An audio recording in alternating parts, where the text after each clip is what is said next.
Thank you for joining us today. Merry Christmas to one and all. Merry Christmas to you, Sinclair. Merry Christmas. And that is Kim Stamatelos and Laura Bramnick. Merry Christmas and Happy Holidays to everyone. Happy holidays to everyone. I say, Laura, when I introduce you each week, you provide a twofer for your clients. Right. You're a real estate agent and a real estate attorney. Yes. And many times you can do the work of a real estate agent and provide the services of an attorney, and it's a twofer. It's a twofer. Doesn't cost any more.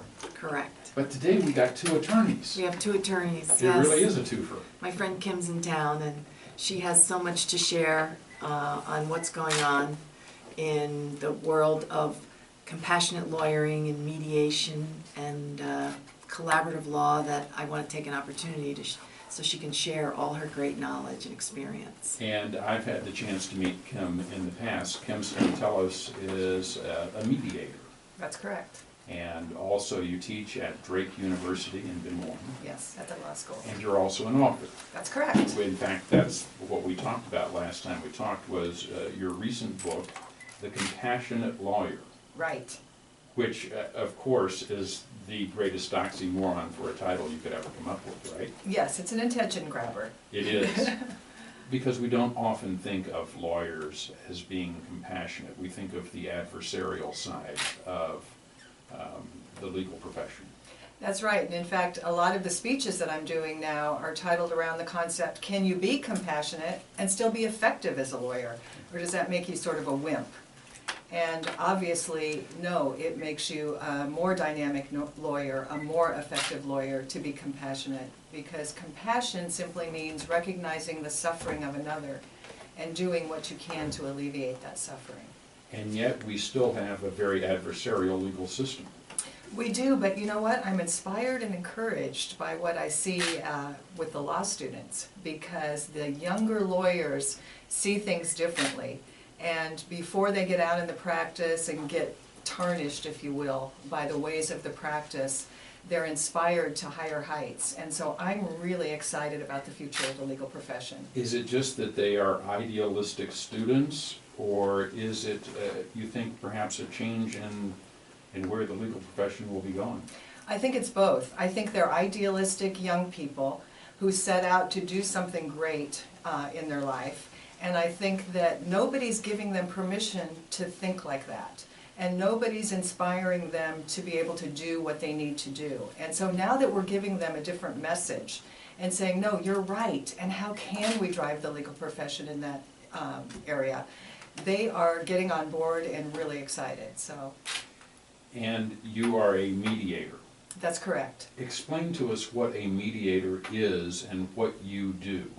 A mediator is a person that is a problem solver, and they help people resolve conflict.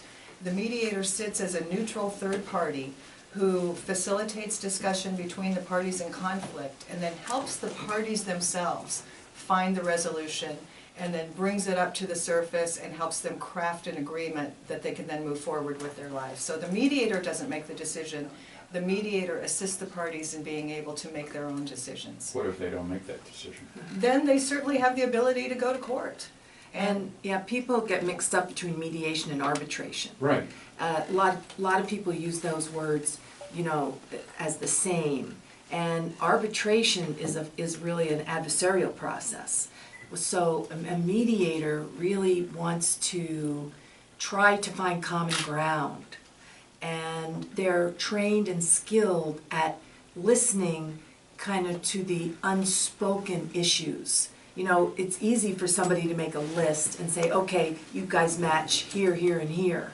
But a mediator has to really be such a good listener that they have to see where maybe the parties' sore points are or where they're most sensitive and try to address that. Because sometimes if you're not listening well, you're missing the real issue. It may not be the money in a divorce situation. You know, it may be just an acknowledgement, somebody saying they're sorry, or somebody, you know, treating the other party with respect. And so I think all too often lawyers go down their checklist and they're not really looking at what's happening in that particular situation. Listening is a skill. Yes. And hopefully I have some skill from my experience in radio, in Right. listening to the people that I have the opportunity to talk with. A vital skill for attorneys and mediators. I wonder if the young students that you work with, particularly in such a digital age that we live in, have been able to hone that listening skill. Well, it's interesting. We're doing a lot of work around that very issue, because when I'm up in the lecture hall giving a lecture in my class and I look out at the law students, they're all laptop up, typing. I'm not stupid enough to know they're not on Facebook about half the time when my lecture gets boring, you know? And they've got cell phones and all sorts of bells and whistles going off and so forth. So one of the things that I have done is I'll begin at the very first class by having them go around, listen to a colleague, like Laura and I can listen to each other. And then I'll have to introduce Laura to you based on what I've gleaned from my conversation with her. And then she'll have to introduce me. Well, because they're trained like lawyers, when I'm listening to Laura, I'm really driving the agenda. I'm sort of taking her deposition. Instead of just saying to her, what do you want me to tell Sinclair about you? And letting her talk and I listen. So after we do that for a time, and then they realize that they've given everybody's CV. Yeah. And they really haven't gotten... Where were you born? Where'd you go to school? You know, they're not really finding what's unique about someone or what message they have to convey. Right. So we'll take them then, and I say, leave all your gizmos in the room. We're going to go and we're going to sit in a circle in a quiet place. And what was interesting is I couldn't find a place in the law school where we could sit in a circle except the professor's lounge. Because they're all, you know, in these rows and so forth. So we go and we do a talking circle in which we take a talking piece and we pass it from person to person. And you're not allowed to speak unless you're holding the talking piece. When you have the talking piece, you can speak as long as you'd like. If I pass it to Laura and she doesn't want to speak, she just continues to, just passes it around. And we had them each talk and listen in the talking circle, and they were blown away by what it felt like. I don't think many of them have ever felt that. What were they feeling? They said, we know now what it feels like to listen, and more importantly, they felt connected to each other. When we finished the talking circle, and I can tell you a little bit about what the concepts were and the exercises we did, but we talked about how can we collectively take what we found, which is this incredible connection that we have with each other, and take that out into the halls of the law school and carry it forward. So we're not these competitive, I'm going to take that book so you can't get the higher grade. They felt bonded, they felt connected, they felt like they wanted to work collaboratively, they felt all of these kind of higher consciousness things that they hadn't felt in the first exercise. I'm not sure about Iowa, but in Arizona, there's actually rules of court that require you to try to settle. And it's interesting because lawyers are pretty much commanded to attempt that, but yet the process is still adversarial. It doesn't make sense, because to try to settle, you're trying to find common ground and you're trying to share information so that you can make a reasonable decision about what you're going to do with that matter, either party. But at the same time, you're getting ready for trial and you're trying to find holes and not give the other side the whole story. And part of the reason for that is because the court system has been backed up. Right. So if there is a settlement that is possible, particularly where we're not really assigning guilt or innocence. Right, you mean not a criminal matter. Sure. Right. Then it makes a lot of sense if we can do it in a quick and efficient way. Right. Also a lot cheaper for the clients. Oh, yeah. No, absolutely true. That's one of the things about mediation is the legal process going to court can get real expensive real fast. Yes. People don't realize, what kind of discovery is necessary. In a divorce, just the financial documentation. It's one thing if both of your school teachers, you get a W-2, paycheck, that you don't have much in the bank, you have a house, maybe 2 kids.